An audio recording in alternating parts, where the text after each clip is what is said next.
S'il vous plaît, c'est un beau jour que Dieu a fait pour nous. Oh, s'il vous plaît, nous sommes au mois de décembre. Nous voici pratiquement vers la fin de cette année. Réalisez combien Dieu est grand, combien Dieu est bon, combien Dieu est fidèle. Oh, 2020, quelle année! Et Dieu est merveilleux. Oh, il est tellement bon. Seigneur, tu es digne de recevoir nos acclamations. Seigneur, tu es digne de recevoir la gloire qui t'est due. Car qui d'autre pouvait faire cela si ce n'est toi? Ton amour est fort, fort, fort, fort. Alléluia. Oh, nous t'aimons, Seigneur Jésus. Adorable Jésus. Alléluia. Amen. Voilà, allez. Il est bon, s'il vous plaît, d'écouter la parole de Dieu, n'est-ce pas? Il est tellement bon. Amen. Jérémie chapitre 30, versets 12 à 14. Puis nous allons lire le verset 17.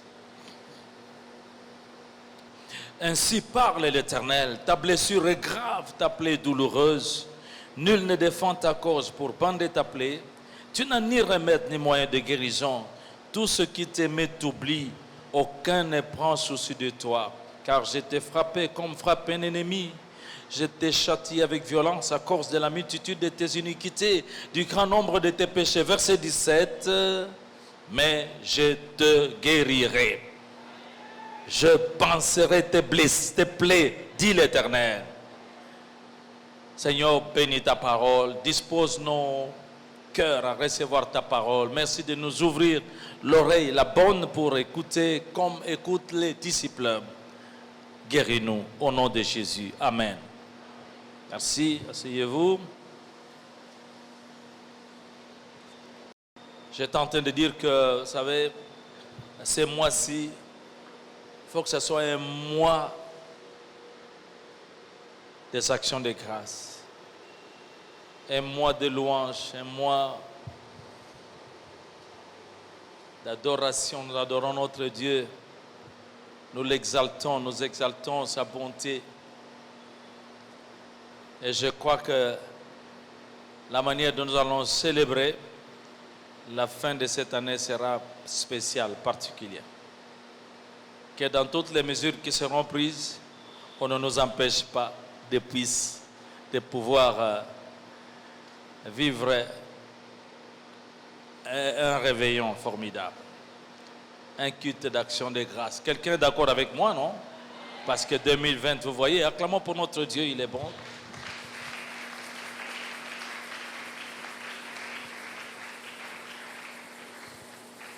Ce jour est un jour axé sur la guérison des maladies.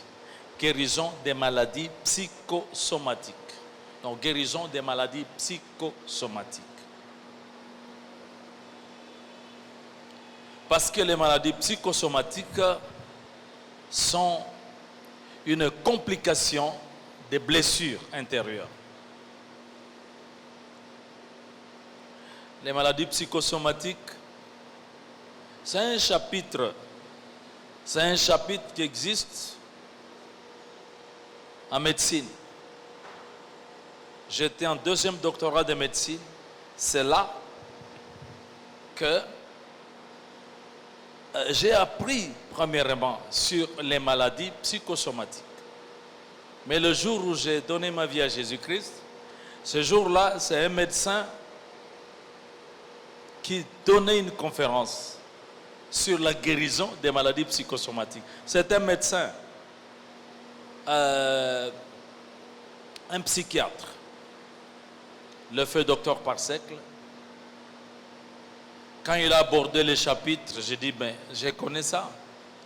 Ça, c'est un 2e doctorat de médecine. Mais la façon dont il est passé de la médecine tout court à la parole de Dieu, c'était tellement merveilleux. C'était un vrai miracle pour moi. C'est là que j'ai senti que vraiment, nous les médecins, nous sommes limités. Mais il y a au-dessus de nous un médecin qui n'est pas limité. Son nom c'est Jésus-Christ. Alors, je crois que ça m'a beaucoup inspiré. C'est lui d'ailleurs, le fait docteur Parsec, qui avait dit, parce que ce jour-là j'étais encore païen, mais avant d'aller à cette conférence, il m'avait dit, il m'avait regardé, il m'a dit, tiens, toi tu vas servir Dieu. Et tu vas être un grand serviteur de Dieu. J'avais l'impression qu'il parlait en l'air, dans les airs, je ne comprenais rien du tout.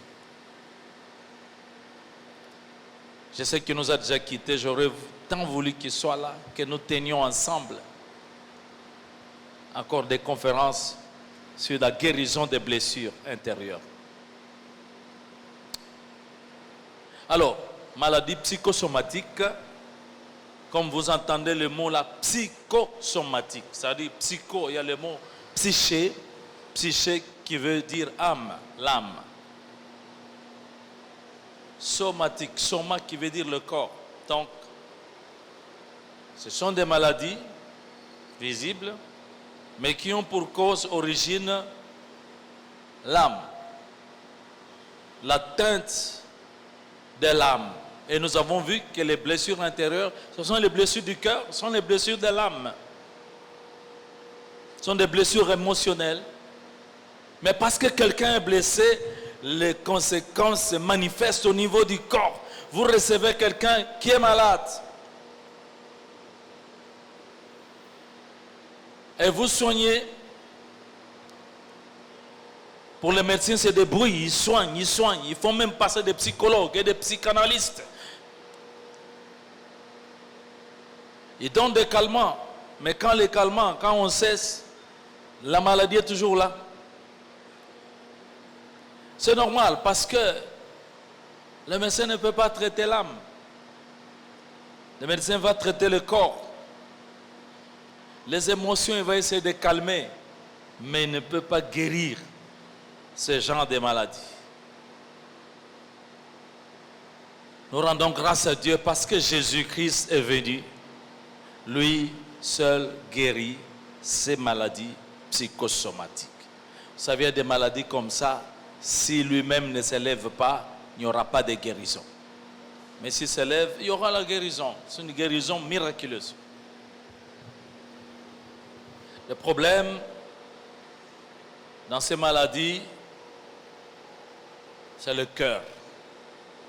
Prends ta main droite, pose sur le cœur. Tu peux dire mon cœur. Mon cœur. On peut sentir battre son cœur pour certains. Pour d'autres, c'est difficile. Mais généralement, lorsqu'on y fait attention, on sent que le cœur bat. N'est-ce pas? Et Salomon a dit, nous avons entendu cela, garde ton cœur plus que toute autre chose, car de lui viennent les sources de la vie. Garde ton cœur plus que tout. Pendant que tu touches ton cœur, tu poses ta main sur le cœur, ma chère maman Delphine. Est-ce que tu peux parler à ton cœur? Dis à ton cœur, dis-toi, appelle par ton nom. Adrien, garde ton cœur plus que toute autre chose. Car de lui viennent les sources de la vie. Amen. Parce que le cœur, c'est le centre de la vie. Dieu lui-même qui connaît la valeur du cœur, il a su comment garder, protéger, préserver le cœur. Vous voyez comment Dieu a bâti, il a construit une maison particulière avec des os, des muscles, des tendons, tout ce que vous voulez. Et il a placé le cœur dedans. Cette maison qui est le thorax, mais en médecine on aime parler de la cage thoracique. La cage thoracique. Tout ça c'est pour garder le cœur. Regardez les sportifs. On peut tirer un coup. Avec la balle, ça va atterrir sur la poitrine, boum. La poitrine amortit le choc. Mais le cœur reste intact. Pourquoi? Parce que Dieu a protégé le cœur.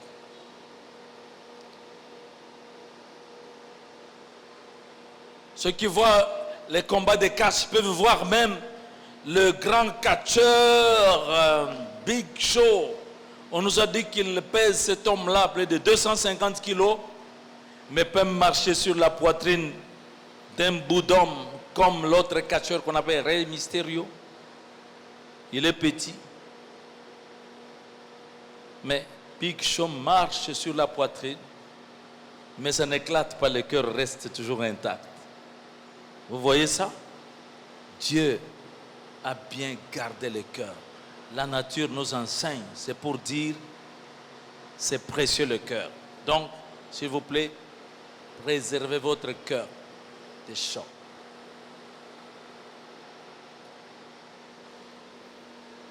Le cœur, c'est le centre de la vie. Vous avez entendu, vous avez senti qu'il bat. Pour d'autres, il faut qu'on mette un stéthoscope pour mettre et sentir comment le cœur bat. Quand il bat comme ça, il fait son travail. C'est qu'en médecine, on appelle pompe cardiaque. Parce que le cœur pompe le sang au niveau de tous les autres organes.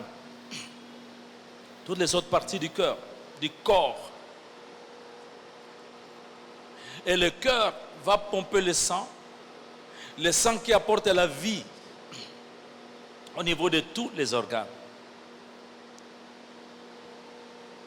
Vous voyez, le sang que le cœur pompe, c'est un sang oxygéné qui a reçu déjà l'oxygène qui est venu dans les poumons. Les globules rouges, le sang a capté l'oxygène. Le même sang a déjà récupéré ce qu'on a mangé là. Quand on a mangé au niveau de l'estomac, des intestins, il y a un travail qui se fait quand on dit digestion. Ça veut dire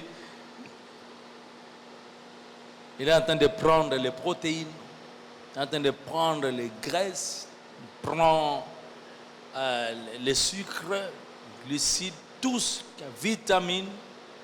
Tout ça, ça va dans le sang. Ça arrive au cœur et le cœur va distribuer. Donc vous voyez, quand le cœur reçoit un choc, quand le cœur est malade, ça va faire des dégâts, des conséquences au niveau du reste du corps. Parce que le cœur est sensible, très sensible. Que nous le voulions ou non, mes amis, s'il y a un grand bruit ici, même d'ailleurs dehors, là, c'est qu'on entend boum.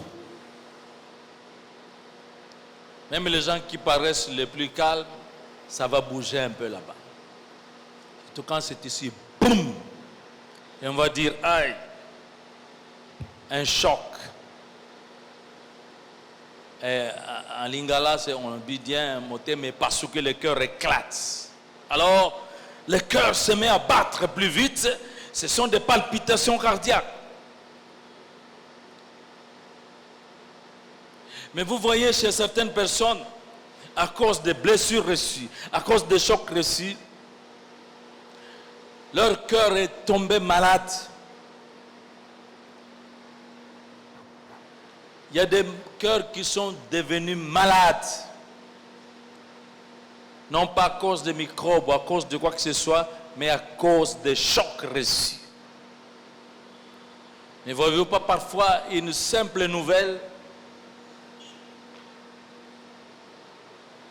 a fait que certaines personnes, à partir de cette nouvelle-là, peut-être la mort d'un proche, le cœur est devenu malade. Et le jour du choc, la personne s'est même évanouie, peut-être tombée par terre. A perdu connaissance. Mais le cœur a reçu un choc. Il y a des cœurs qui sont devenus malades. Je parle de ce genre de maladies-là, ces cardiopathies-là. Ça, les médecins savent, la médecine, ils savent qu'ils donnent des médicaments. Ce médicament, c'est pour la vie. Pour le reste de la vie. Parce qu'il n'y a pas un médicament qui va arrêter définitivement ces maladies-là. Il n'y en a pas. Il n'y en a pas. Nous avons la grâce de connaître Jésus-Christ parce que le Seigneur Jésus-Christ, lui seul peut en finir avec ce genre de maladies. Il envoie sa parole. Et sa parole guérit. C'est pourquoi il a dit que votre cœur ne se trouble point. Croyez en Dieu, croyez en moi. Je vous donne la paix, je vous laisse ma paix. Non pas comme le monde donne. Que votre cœur ne s'alarme point. J'ai foi qu'il y a des guérisons qui s'opèrent. Il y a des cœurs qui vont se tranquilliser aujourd'hui. Définitivement. Au nom de Jésus. Vous êtes d'accord avec moi? Nous acclamons parce que cela ne peut être que vrai. Il est Dieu. Alléluia. Quand le cœur pompe le sang entre dans des vaisseaux sanguins qu'on appelle des artères. Alors, la grosse artère là, c'est l'aorte. On appelle ça aorte. Mais c'est dans les artères. Vous verrez que les artères sont des vaisseaux sanguins qui sont profonds. Le sang qui est là-bas est très rouge. Parce que c'est un sang qui a reçu déjà de l'oxygène, qui a reçu la vie. Mais si le cœur peut réagir mal devant les chocs, les blessures, les vaisseaux sanguins aussi peuvent réagir. Pour certaines personnes, ce sont les parois de ces artères, des artères qui réagissent. Les scientifiques, les médecins saisissent là. Ils savent que parfois à cause du stress, d'un choc, il y a libération de substances qu'on appelle des catécholamines. Ça s'appelle noradrénaline ou adrénaline. Bon Dieu, je parle de quoi ici? Mais je sais que quand j'aurai fini, vous tous vous allez devenir des super médecins. Parce que laissez-moi vous dire, vous êtes des médecins plus forts que les autres médecins du monde parce que vous êtes capables de guérir au nom de Jésus toutes sortes de maladies. Même les maladies incurables. Oh, je n'ai pas entendu les acclamations. Je voulais dire que quand le vaisseau, là, les artères réagissent, la paroi devient tendue. Même si le vaisseau était vraiment assez ouvert, mais ça se serre. La tension des artères devient forte. Et quand on met un appareil pour mesurer la tension, on va dire la tension est élevée. La tension des artères, la tension artérielle est élevée. C'est l'hypertension artérielle. Voilà ce qui explique certains cas des hypertensions qu'on vit.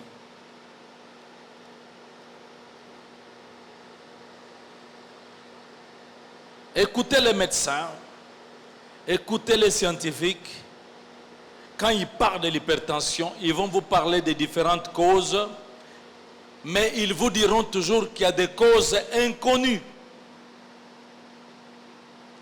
Et un jour, dans une conférence comme ça, avec les scientifiques, on m'a aussi invité, non pas comme médecin, mais comme pasteur. Et j'ai pris la parole à la fin pour dire, moi je viens vous parler justement de ces causes inconnues-là. Les causes inconnues, il y a des causes inconnues parce qu'elles sont d'abord, elles viennent de l'âme. Et je bénis le Seigneur parce qu'en ce jour-là, j'ai demandé à mes aînés et à mes professeurs qu'au-dessus de nous tous, je leur ai dit qu'au-dessus de nous tous, il y a un médecin qui lui, non seulement sait tout, mais il nous a même créés. Lui seul est capable d'en finir même avec ces gens d'hypertension. Son nom, c'est le docteur Jésus-Christ. Et vous devez donner votre vie à Jésus-Christ. Et ils étaient nombreux aussi, vraiment, très humblement, à donner leur cœur à Jésus-Christ. Jésus guérit l'hypertension. Je sais qu'il y a toutes sortes de traitements qu'on propose. On va chaque fois recommencer, on revient, on recommence. Mais quand la cause, mon ami, elle est due à un choc, à une blessure intérieure, il n'y a que Jésus qui peut en finir. Alléluia. C'est pourquoi aujourd'hui, je vais faire une prière pour menacer l'hypertension ou l'hypotension, parce que d'autres réagissent, la tension baisse. Trop sensible, hein? Va menacer. L'hypertension, comme à ce jour-là, quand Jésus a menacé le vent et la mer, ça s'est calmé. Mais si vous regardez votre cou là-bas, vous verrez qu'il y a de gros vaisseaux sanguins qui vont à la tête.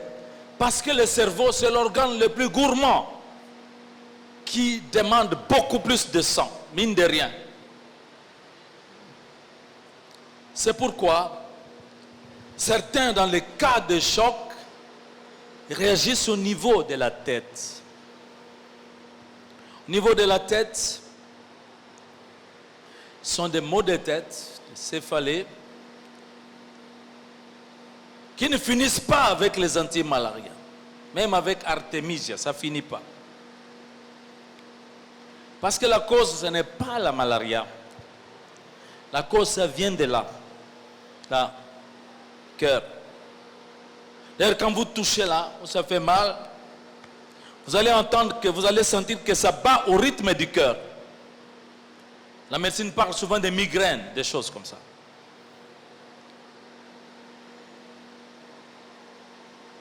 Tu as juste besoin d'une guérison de ton cœur. Et ça va marcher.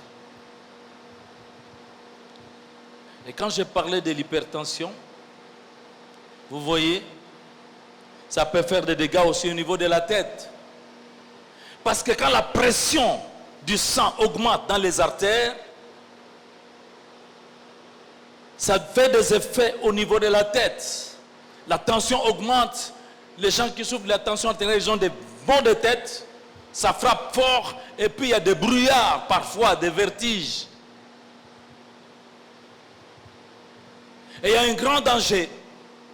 Parce que là, dans le cerveau, je vous dis, dans la boîte du crâne, il n'y a de la place que pour le cerveau, rien d'autre. Si autre chose se met là-bas, il y aura des complications. Vous verrez que quelqu'un se met à faire de l'épilepsie ou bien une paralysie. Et quand la tension monte trop, les petits vaisseaux sanguins, les petites artères qui sont dans le cerveau, ce sont les vaisseaux les plus petits. Quand la tension, la pression des artères monte trop forte, la pression sanguine, ça peut éclater. Quand ça éclate, même un tout petit vaisseau, il sort, même une goutte de sang, une petite goutte de sang, et ça suffit pour provoquer ce qu'on appelle accident vasculaire cérébral, AVC, AVC, AVC, AVC. Combien de gens aujourd'hui souffrent des AVC à partir d'un choc, à partir de situations difficiles, à partir de mauvaises nouvelles, à partir des soucis, parce que le cœur est traumatisé. Laissez-moi vous dire, j'ai une grande joie, je le dis en tant que pasteur, c'est vrai, mais en tant que médecin, un spécialiste, je le proclame tout haut, Jésus peut en finir avec ce problème, peut guérir. Quand il guérit parfaitement, la personne est restaurée. On ne peut pas l'acclamer?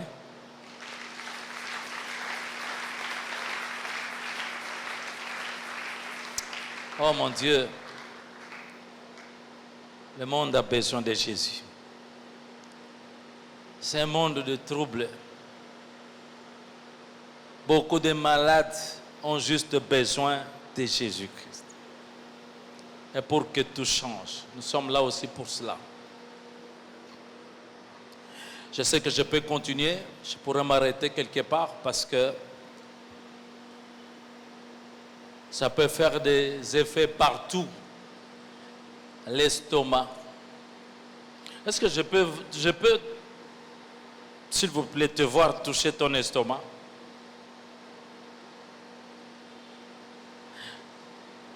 Bon, tantôt la main est au-dessus, tantôt un peu plus bas. Bon, c'est là, hein? Là. Mais vous savez, quand l'estomac est touché, l'estomac pleure. Ah, l'estomac est très sensible aussi. Pourquoi? L'estomac est très sensible aussi parce que mauvaise nouvelle, problème, nervosité, tout cela. L'estomac pleure et les larmes que l'estomac produit, ça s'appelle le suc gastrique. C'est un liquide, mais quand vous examinez au laboratoire, c'est un acide. Ça s'appelle acide chlorhydrique. C'est ça qui brûle. Quand ça sort, ça brûle. C'est pourquoi les gens disent, moto, c'est chaud, c'est chaud, c'est chaud. C'est l'estomac. Et ça fait mal, parfois jusque dans le dos. Et quand il y a une crise de gastrite, la personne a des difficultés pour prendre une position. Comment s'asseoir? On veut se mettre dans le dos, ce n'est pas possible. On s'assoit, on sent même parfois des étouffements. C'est un grand problème dans ce monde. C'est un grand problème dans cette ville où il y a tellement de stress, de problèmes stressants.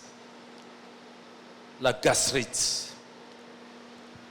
La gastrite qui se complique parfois avec des ulcères.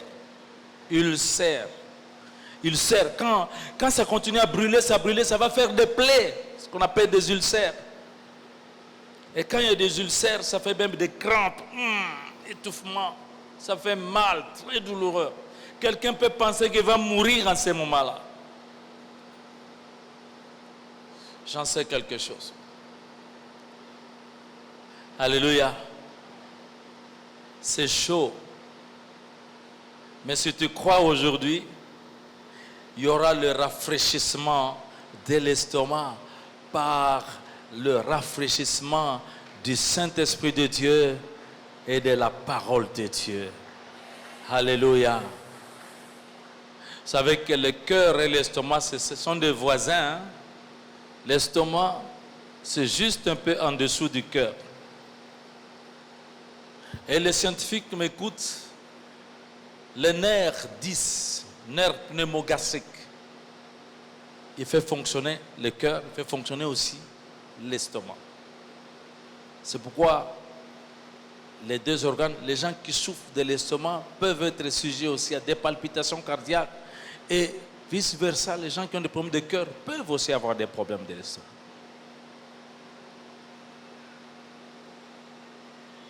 Alléluia. Ça fait mal. Je sais que tu connais déjà tous les produits de gastrite, plus que même les médecins. Je parle ici des gastrites qui sont dus à des soucis, à des chocs reçus. Mon ami, ne crains pas. Il y a encore un médicament qui reste, la parole de Dieu. Fais bien attention parce que quelque chose est en train de changer dans ton corps. Nous avons besoin de santé. Ça va prolonger la vie. Ne vous inquiétez de rien. Qui, de par ses inquiétudes, peut prolonger sa vie, même de quelques minutes, la durée de sa vie? Ça veut dire que les inquiétudes, les soucis, les chocs peuvent raccourcir la vie. Et la vie devient courte. Qui veut mourir aujourd'hui?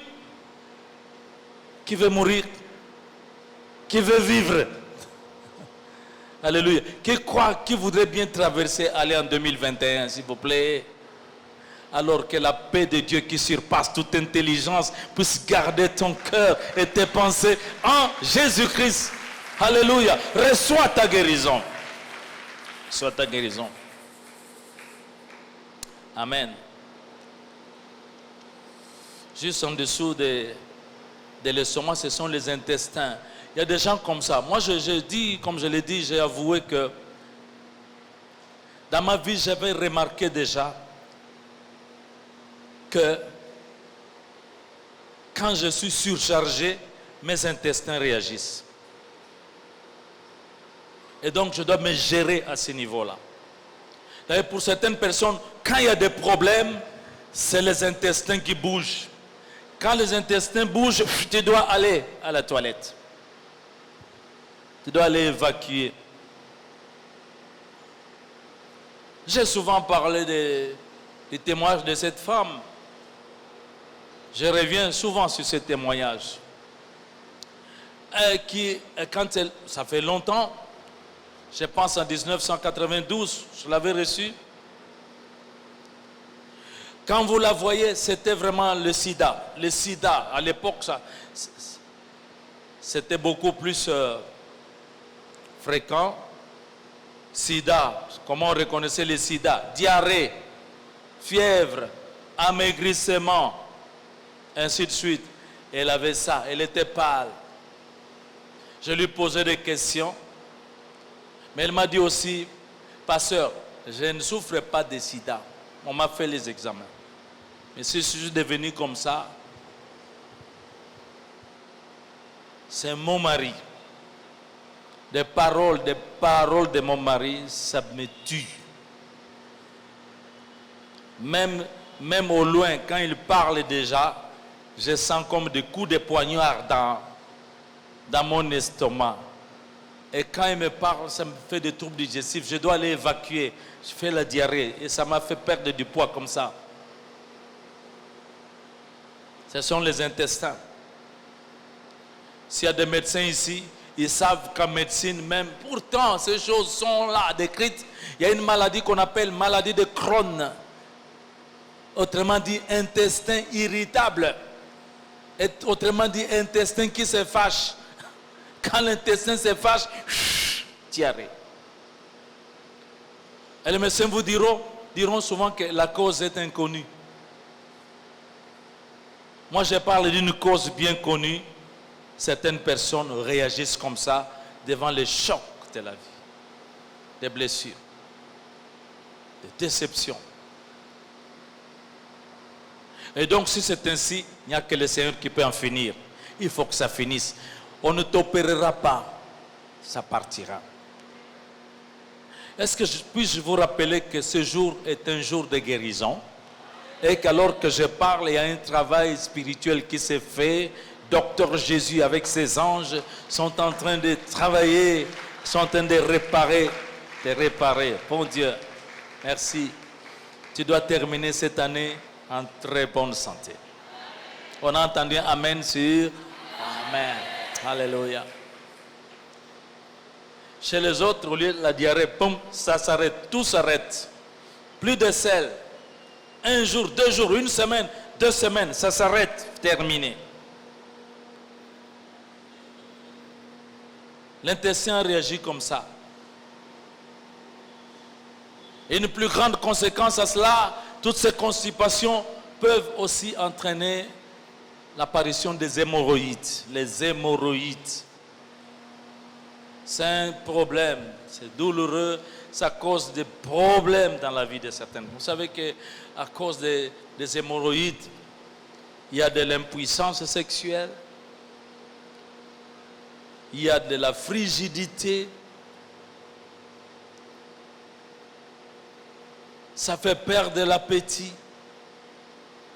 Ceux qui souffrent des hémorroïdes prennent des bidons et des bidons de gingembre, tangawizi, sans que ça ne finisse vraiment. Surtout la médecine moderne. Je me souviens du temps où j'étais tout le temps dans les blocs opératoires. Nous avons opéré les hémorroïdes internes. Mais déjà, vous faites l'opération, vous coupez-vous, mais complication, la récidive, ça revient. Mais quand Jésus guérit des hémorroïdes, il n'y a plus de récidive, c'est parti. Mais il n'a pas besoin de cicatrices.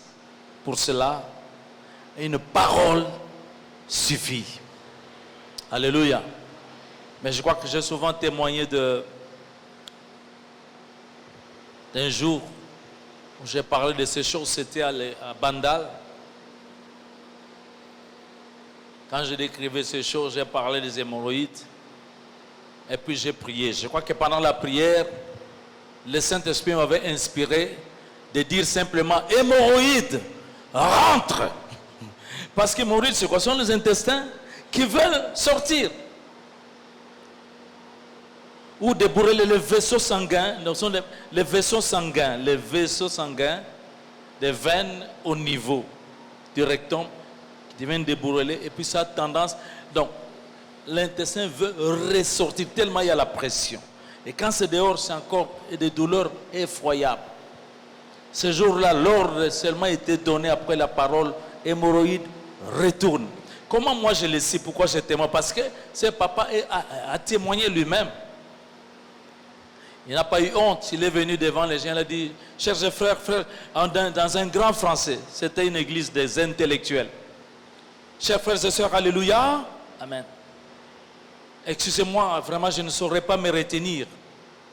Mais quand le pasteur a prié pour cette histoire des hémorroïdes, quand il a dit hémorroïdes de retourner, j'ai entendu seulement un bruit, j'ai senti boum. Et ce qui était dehors, mes hémorroïdes, je sens là où je vous parle que c'est retourné dedans et je n'ai plus de douleur. Il a eu la grâce d'être guéri comme ça. C'est lui qui ressuscite même les morts. Comment ne guérirait-il pas des hémorroïdes? L'important d'abord, ton cœur. Amen. Donc on peut continuer à parler d'autres choses, vous savez. Il y a des maladies, on peut dire urogénitales. Le système urinaire, le système génital. Urinaire. Le système urinaire. Tous les systèmes du corps sont sensibles, s'il vous plaît, au choc émotionnel. Les étudiants, vous êtes là? Les étudiants. Il n'y a pas beaucoup d'étudiants aujourd'hui. Vous savez que quand on annonce les examens dans la salle, vous allez entrer. Vous avez fait pipi chez vous, mais dès qu'on a annoncé qu'on va entrer dans la salle, vous allez faire pipi.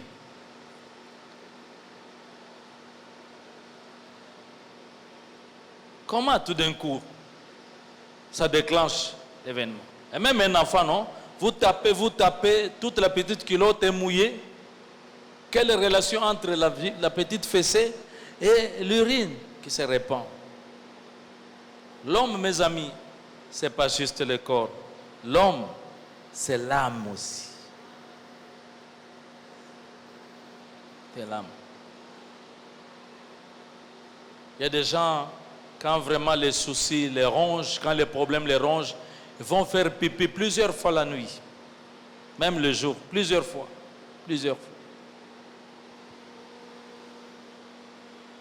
Pour certains, c'est aller jusqu'au diabète. C'est pourquoi tout ce dont je vous parle, la médecine, elle est là, elle sait qu'elle vous donnera des calmants.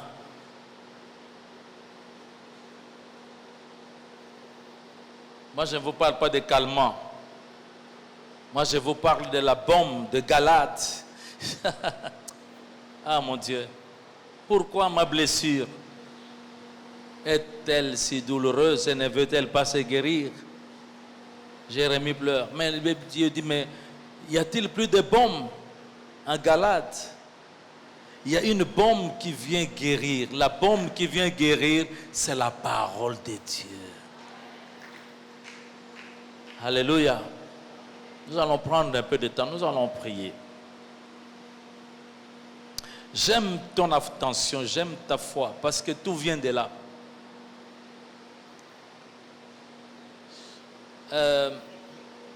génitale. Je dis toujours, bon, les femmes aussi ont leurs... Quand elles sont sensibles, quand elles sont dérangées dans leurs émotions, ça peut perturber leur système menstruel, les règles. Une femme peut régler à une date qui n'est pas prévue. C'est pourquoi je crois que même certaines dysménorrhées, de douleurs des règles, ont plus leur origine sur le plan émotionnel. Certaines dysménorrhées. Si c'est juste ça, mon ami, aujourd'hui tu reçois ta guérison, tout doit retourner à la normale. Vous savez que un choc émotionnel peut même arrêter les règles. Une femme va vivre sans règles. Parfois c'est le contraire, beaucoup d'hémorragie. Une grossesse peut sortir. Il y a des avortements, certains avortements à répétition sont plus dus aux problèmes émotionnels, parfois, de la femme, pendant ses premiers moments de grossesse. Oh, nous les mariés, quand la femme est enceinte, surtout dans ses premiers moments, elle a besoin de beaucoup d'affection. Et devient difficile, c'est un problème hormonal, mais ils ont besoin d'une grande affection. Ça peut régler bien des problèmes, des risques, carrément d'expulsion des avortements. Il y en a qui sont stériles, mais j'appelle ça fausse stérilité. Il y en a qui ont besoin juste d'être bien guéris dans leur cœur, dans leur âme, et le Seigneur va régler le reste des problèmes. Est-ce que vous êtes avec moi? Ok. Je sais que je pouvais continuer à parler de bien des choses. Vous savez que même la peau, pour certaines personnes, c'est la peau qui réagit. Quand il y a des problèmes, c'est des boutons, des éruptions cutanées qui sortent. Même la fièvre. J'ai souvent dit, je ne sais pas, mais est-ce qu'il y a des amateurs, des fanatiques de football ici, des matchs? Je ne parle pas des supporters, je parle des fanatiques. Moi, je suis fanatique. Aujourd'hui, je ne suis plus fanatique. Mais le temps que j'étais fanatique, à l'époque, j'étais fanatique de l'équipe là, V Club. J'étais encore à l'école secondaire. Je vous dis, quand V Club jouait, nous étions à l'intérieur, on n'avait même pas la télévision. Mais, rien qu'avec la radio, je vous dis, quand V Club jouait, j'avais la fièvre. La température peut monter. Tu touches, tu sens qu'il y a la température. Quel rapport? Le sang réagit. Alléluia. Pendant que j'en parle, je n'oublie pas une jeune fille. Là, c'était à Bandal. J'ai fini là-bas. Je rentre chez moi. Elle est venue. Elle dit, pasteur, prie pour moi. J'ai dit, quel est ton problème? Non, j'ai le sida. Waouh! Qui te dit que tu as le sida? On a fait les examens. Il dit, mais est-ce que tu ne vois pas que j'ai le sida? Je dis, non, je suis médecin, mais je ne peux pas voir ça seulement comme ça. Il faut vérifier parce que ce que je vois, ça peut être aussi, ça peut être dû aussi à d'autres maladies. Mais touche, tu ne vois pas que je ne sens pas que j'ai la fièvre. J'ai la fièvre. Oh mes amis, oh mon Dieu. Le Seigneur m'a appris à ne jamais prendre à la légère les plaintes d'une personne. Jamais. D'abord, je remercie Dieu de m'avoir préparé en tant que médecin d'abord. Mais ensuite, en tant que pasteur, on ne peut pas prendre, c'est pourquoi même les cures d'âme, si vous n'êtes pas préparé, ça ne sert à rien, vous engage. Il faut avoir beaucoup d'amour. De discrétion, bien sûr, mais il faut être préparé. Dans certains pays, tu ne peux pas faire la cure d'âme si tu n'as pas un diplôme de pasteur. Autorisation de l'État. Je parle avec cette jeune fille. En fait, elle avait un problème. Alors, il a fallu y aller avec beaucoup de tact pour qu'elle libère ce qu'elle avait. Le problème de cette fille, c'est quoi? Cette jeune fille, c'est qu'elle elle venait d'être violée, la bandale, par 5 garçons. Un soir, à 19h, ils l'ont coincée quelque part au coin de la rue, c'est un peu sombre. Ils l'ont violée. Mais quand on l'a violée, pour elle, c'était fini. J'ai attrapé le sida. J'ai attrapé le sida. Alors, parce que la pensée de sida venait en elle, elle commençait à faire de la fièvre. Fièvre sans virus de sida. Il y a des fièvres où il n'y a pas un virus. Je vous le dis. Parce que la fièvre, c'est un système, c'est un coin du cerveau qui est touché, un centre du cerveau, et ça provoque la fièvre. Il a fallu lui parler. Je dis, maintenant, moi, j'ai double avantage d'être médecin aussi. Je lui dis, voici les signes du sida.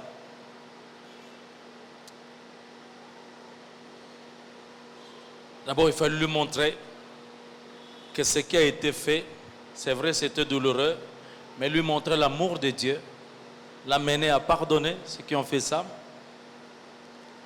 Ensuite, lui montrer que même si elle pensait ainsi, mais que Jésus était prêt à la guérir instantanément.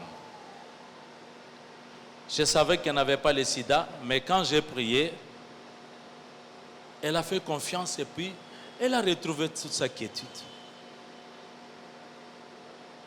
C'est par d'un choc de blessure. Nous avons l'avantage d'avoir Jésus parce qu'il est tout le temps avec nous. Il nous guérit de toute maladie. Est-ce qu'on ne peut pas entendre des acclamations, même vous qui suivez au loin? Oh, alléluia. Mon Dieu, merci. Bon, je crois que je ne vais pas citer toutes sortes d'exemples. Mais vous comprenez qu'à partir des chocs du cœur, on peut sentir des douleurs, être vraiment malade. Vous savez que même des cancers peuvent se développer comme ça, à partir des blessures intérieures. Nous parlons de la guérison. Jésus guérit. Amen. Jésus guérit. Combien est-ce qu'il y a quelqu'un qui sent, non, Dieu est en train de me parler, j'ai besoin de guérison aujourd'hui, maintenant. Lève ta main, s'il te plaît. Oui. Tu as raison. 3 choses. Fais ça. 3 choses. Dis 3 pas. 3 pas. Amen. La première chose, il faut que tu donnes de la place à la parole de Dieu dans ton cœur. La parole de Dieu, la place de la parole de Dieu dans ton cœur. Voilà, ça c'est déjà l'heure de la fin du culte.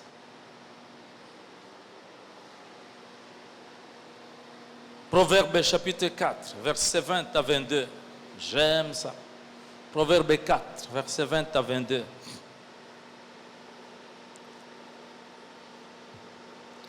Mon fils, mon enfant, ces paroles que tu entends,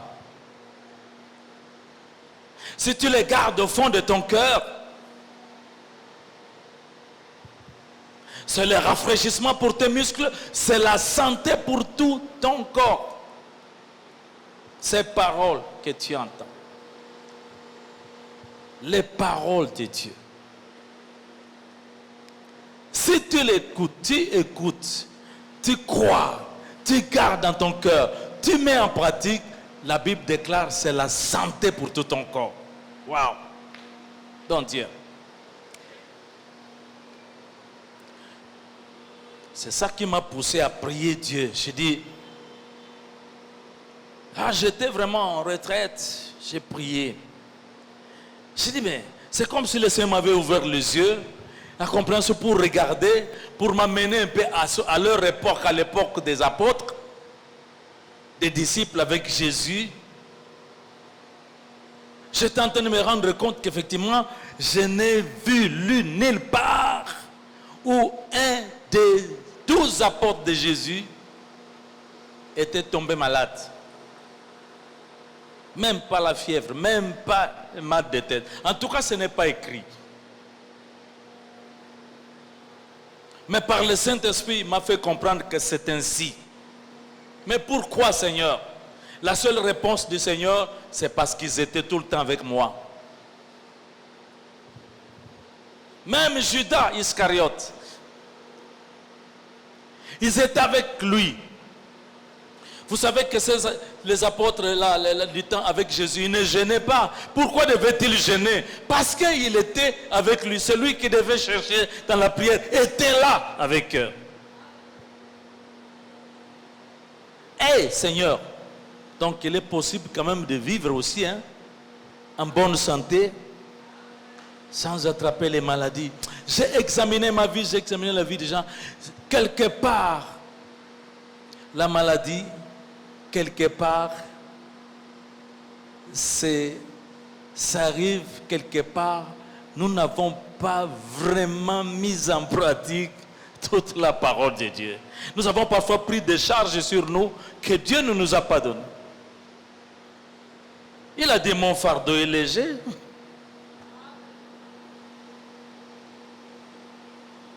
La parole, mes amis. C'est pourquoi je crois, c'est vrai que je donne des exemples, mais de temps en temps, je libère la parole de Dieu. Mon ami, je crois que parce que je libère la parole de Dieu, cette parole, quand elle vient, si elle touche quelqu'un, elle amène directement la guérison. Parce que la Bible dit clairement que la parole de Dieu est vivante et efficace. Elle est tranchante, plus tranchante qu'une épée à double tranchant. Elle pénètre jusqu'à partager moelle et chanture, âme et esprit. Tout est tendu devant la parole de Dieu. Vous entendez? Elle est comparée, la parole de Dieu est comparée à l'épée, épée, Il dit que quand l'épée vient, elle coupe, elle pénètre, elle fait la dissection, elle coupe, elle sépare les os, des muscles, les jointures, les articulations. Mon Dieu. Est-ce que vous savez que quand la parole sort, elle ne vient pas comme une épée, mais comme un bistouri du médecin, du chirurgien. Elle travaille, elle pénètre, les guérisons s'opèrent, des opérations s'opèrent et les vies sont changées par la puissance de la parole de Dieu.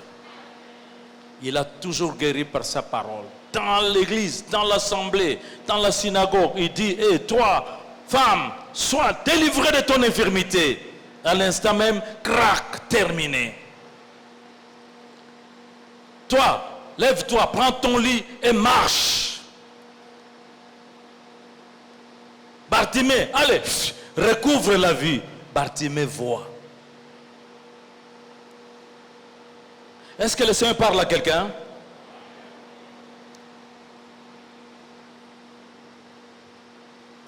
Le centenaire romain, j'ai prêché sur la foi que Dieu admire. Cet homme, il a compris ce dont nous parlons ici. Il a fait venir Jésus pour aller guérir son serviteur qui était mourant. Jésus arrive, cet homme se met à la porte, il dit non, je ne suis pas digne qu'il entre dans ma maison, mais dis seulement une parole et mon serviteur sera guéri. Dis seulement une parole. Nous sommes nombreux, mais il y a toujours une parole pour quelqu'un. Toujours une parole pour quelqu'un. Quand cette parole sort, mon ami, n'hésite pas à dire amen au fond de toi, parce que quelque chose vient d'être opéré. Une guérison vient d'être opérée. Un miracle vient d'être opéré. Waouh. Oh Seigneur. Je témoignais que quand nous étions encore dans les ciné-stars là-bas, et une femme qui m'a vu, elle avait des problèmes, elle a fini par me voir et dit, mais pasteur Israël, j'ai commencé à me fatiguer de venir dans ton église ici. Mais je ne sais pas ce qui me pousse toujours à revenir. Je vais, mais je reviens toujours. Parce que chaque fois que je viens ici, quand tu ouvres ta bouche, tu parles de moi.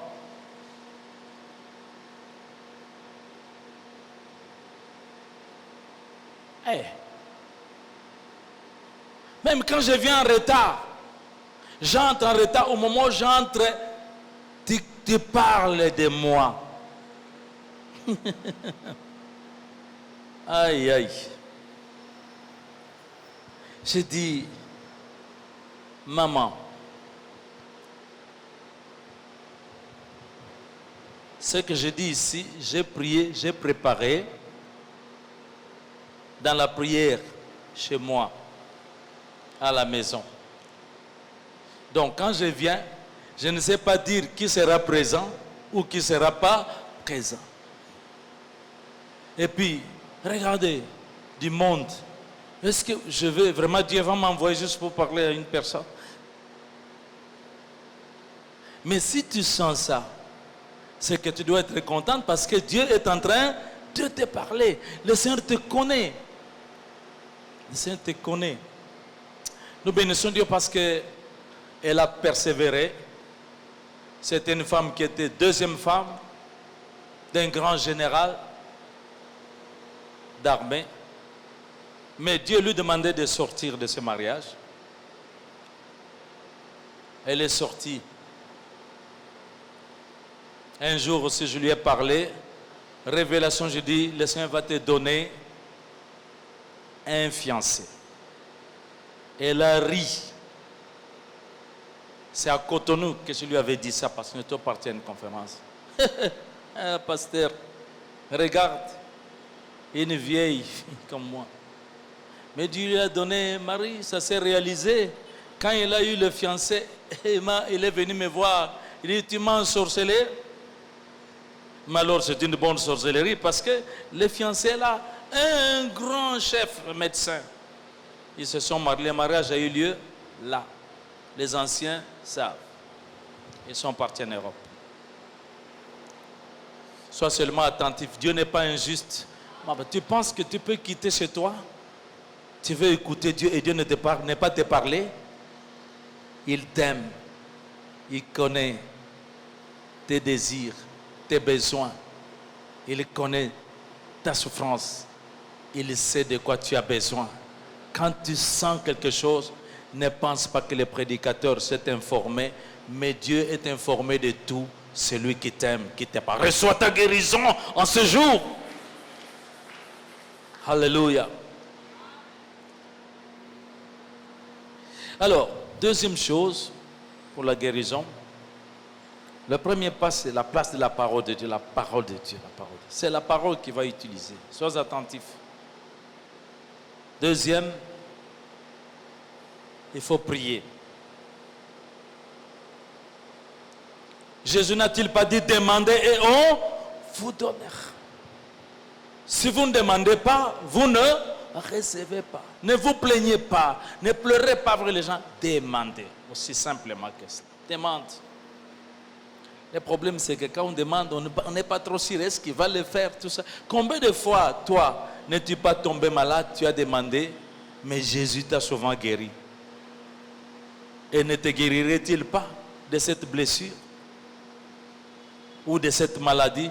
Parce que, ne vous en faites pas, ça, je l'ai demandé au Seigneur. Quand je prie, je parle des maladies psychosomatiques, mais quand je prie ou quand Dieu guérit, il guérit et les maladies psychosomatiques et toutes les autres maladies qui se présentent. Quelqu'un dit Amen par la foi. Amen. Voilà, c'est par la foi. Nous l'acclamons. Merci.